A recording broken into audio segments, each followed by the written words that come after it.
ভাই রে ভাই, কি ফেসবুকে ঢুকবো? লাইলা আর মামুনের জ্বালায় ফেসবুকে ঢুকাই যায় না। 2 দিন পর পর নাটক শুরু করে দেয় ওরা। ওদের নাটক কি আমরা দেখবো নাকি আমরা নিজেরাই নাটক করব? তা তো বুঝতেছি না আমি। না, ওদের নাটক দেখে দেখে আমাদের জীবন পার করাই দিব, আমাদের আর নাটক করার দরকার নেই। ওদের নাটক দেখলে হবে আমাদের।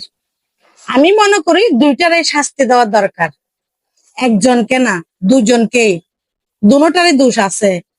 50 বছরের বুড়ি, তুই কেমনে একটা ছেলের বয়সী ছেলেকে নিয়ে এত তাল বাহানা করতেছস?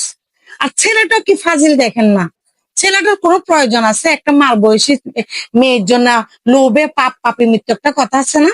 এই ছেলেটা হলো যেটা, এটা লোভ করে ঢুকছিল তো। এই একটা কথা আছে আমাদের প্রবাদ, যেমন গুগুর তেমন মুগুর। তুই ছেলেটার এগুলা প্রযোজ্য ছিল ওর জন্য, ঠিকই আছে আমার মতে। আমি প্রশাসনের দৃষ্টি আকর্ষণ করছি, ওদেরকে পাবনায় ঢোকানো হোক, না হলে আমাদেরকে নিয়ে যাই পাবনা ঢোকানো হোক। কারণ আমরা ওদের এগুলো দেখতে দেখতে না পাগল হয়ে যাচ্ছি।